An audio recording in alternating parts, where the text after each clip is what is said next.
Movie शुरू होती है तो हम स्पेस में किसी ऑब्जेक्ट को मूव करता हुआ देखते हैं जो कि प्लेनेट अर्थ के पास से गुजर रहा होता है।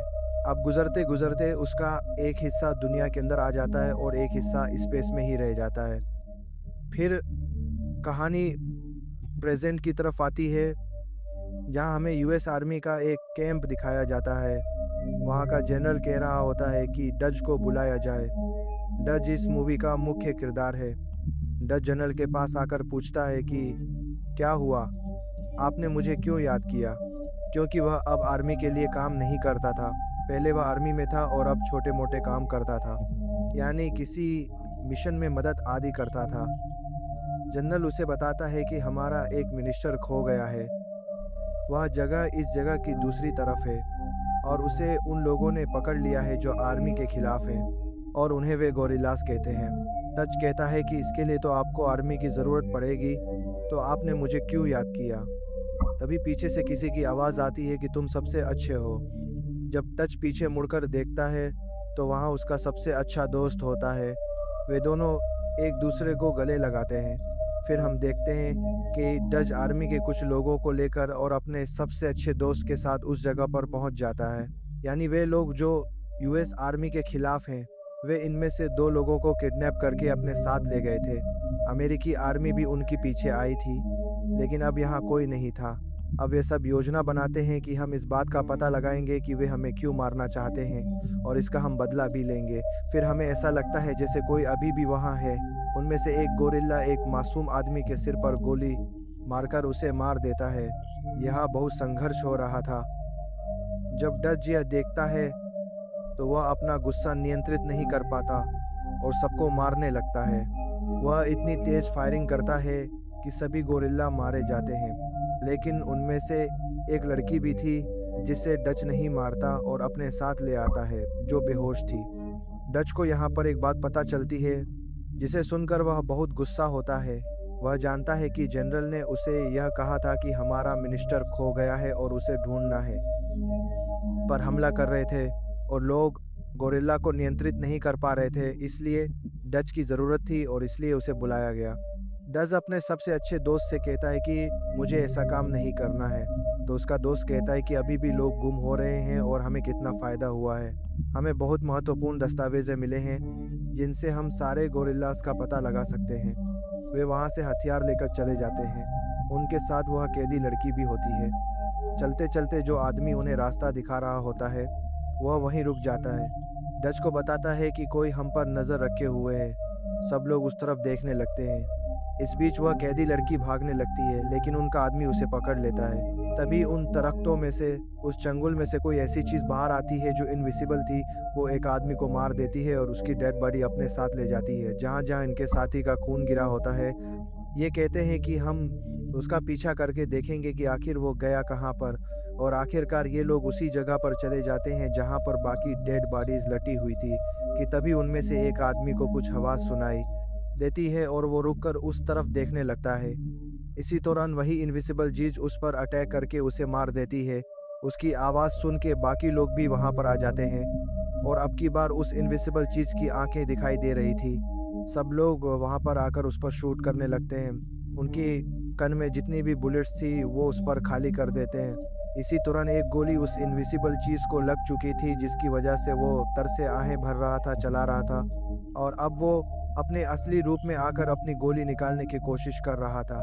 उसकी आवाज़ सुनकर सारे उस रक्त पर देखते हैं जहाँ पर वो बैठा हुआ था, लेकिन फिर वो वहाँ से गायब हो जाती है। तो ये लोग प्लान करते हैं कि हम जंगलार के लिए जाएगा, जंगल में हर तरफ ट्रैप्स लगा देंगे ताकि अगर यहाँ से कुछ रहे हैं दरख्तों के ऊपर से होकर जाए तो इस ट्रैप में फंस जाए और फिर हम उसे पकड़ लें। अब ये लोग सारे के सारे ट्रैप सेट कर चुके थे और फिर एक जगह पर बैठ जाते हैं ये देखने के लिए कि वो कब यहाँ से कुछ रहेगा, लेकिन काफ़ी देर हो जाती है, वो यहाँ पर आता ही नहीं। तो टॉर्च खुद उठता है देखने के लिए और तभी वहाँ पर एक ट्रैप में एक इनविजिबल चीज़ भर जाती है। ये वही चीज़ थी जिसकी तलाश में थे ये लोग। वो देख तो नहीं रही होती, लेकिन मुसलसल वो उस ट्रैप में से फायर कर रही होती है, जो कि लेज़र की तरह था, और फिर खुद को ट्राइब से आज़ाद करवा लेती है। इसकी वजह से इनका एक और साथी ज़ख्मी हो जाता है। वो क्रिएचर भाग जाता है यानी वही इनविजिबल चीज़। उसको पकड़ने के लिए आर्मी का एक और आदमी और डच का बेस्ट फ्रेंड उसके पीछे जाते हैं। और दूसरी तरफ डच बाकी लोगों को देखता है जो कि जख्मी होते हैं। दूसरी तरफ हम देखते हैं कि डच और कैदी लड़की एक साथ चाह रहे होते हैं कि तभी उनको डच के बेस्ट फ्रेंड की चीखने की आवाज़ आती है। और यहाँ पर हम ये जान पाते हैं कि डच के बेस्ट फ्रेंड की भी डेथ हो गई। वो सब लोग दुखी होकर वहाँ से चलने लगते हैं, लेकिन उसी दौरान वो इनविजिबल चीज़ आकर उस आदमी को भी मार देती है जो इन्हें रास्ता बता रहा होता है। फिर जब बाकी बच्चे तीनों लोग आके भर रहे होते हैं तो इनके पीछे वही इनविजिबल चीज़ आकर उस अक्मी आदमी को भी मार देती है। डच जब ये देखता है तो उसे बहुत गुस्सा आता है। वो उस पर मुसलसल शूट करने लगता है, लेकिन वो चीज़ भी आगे से लेज़र शूट करती है जो कि डच के कंधे पर लगती है जाके और उसके हाथ से गन नीचे गिर जाती है। तो वो इस कैदी लड़की से कहता है कि तुम यहाँ से भाग जाओ, मैं आ रहा हूँ। और फिर थोड़ी देर बाद वो भी हिम्मत करके उठ के भागता है और फिर जाकर बहुत गहरे पानी में छलांग लगा देता है। वो इनविजिबल चीज़ भी उसके पीछे पानी में छलांग लगा देती है। डज आहिस्ता आहिस्ता रिंग दे हुए पानी से बाहर आता है तो उसके जिस्म पर मिट्टी लग जाती है। वो आकर दरख्तों में छुप जाता है और वो इनविजिबल चीज़ भी पानी से बाहर आकर खड़ी हो जाती है। वो डच को देख ही नहीं पा रहा था। इसके पीछे वजह ये थी कि इसके कौन से आंगे थी। इसके तो विज़न का तरीका ही अलग था। इसको चीज़ें रेड और ग्रीन कलर में नज़र आती थी।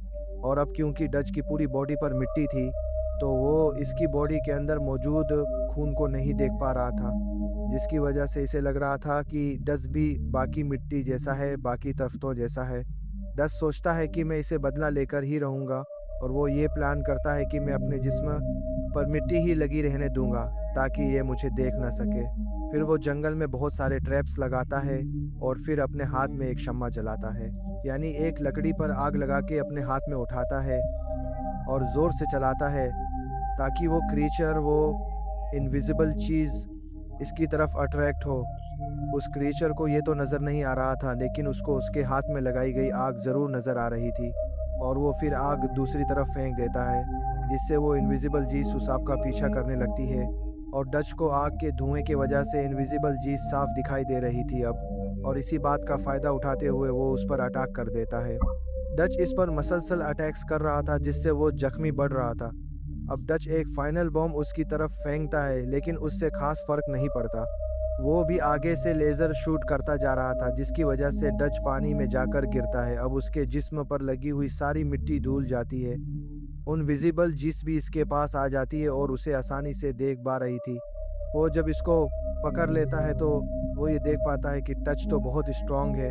वो कहता है कि मैं इसे लेज़र से नहीं मारूंगा, मैं इसे लड़ाई करूंगा अपने हाथों से। वो टच को बहुत बुरी तरह मारता है, जिससे वो जख्मी हो जाटा है।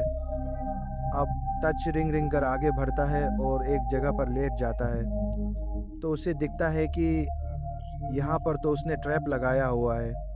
वो खुश हो जाता है, तो वो उस क्रीचर से कहता है कि आओ सामने आओ, लड़ो मुझसे। तो वो एलियन क्रीचर वहाँ पर आ जाता है जहाँ पर ट्रैप लगा हुआ था। डच जो कि पत्थर लेकर आया था उसे मारने के लिए, वो ये देखकर रुक जाता है कि ये तो वैसे ही मरने वाला है। उसके दिल में रहम आ गया था, लेकिन वो एलियन क्रिएचर बहुत बुरा था। वो अभी भी पास नहीं आता और एक चीज़ पकड़कर एक बॉम्ब को एक्टिवेट। ये ब्लास्ट इतना शदीद था कि ऊपर से लोग हेलीकॉप्टर्स में जा रहे थे, उनको भी ये फील हुआ। तो वो नीचे आकर देखते हैं और वहाँ पर उन्हें टच दिखाई देता है, जिसे वो लोग बचा लेते हैं। और उसी हेलीकॉप्टर में वो कैदी लड़की भी होती है, यानी वो भी रेस्क्यू कर दी गई। इसी के साथ ये कहानी यहीं पर ही ख़त्म हो जाती है।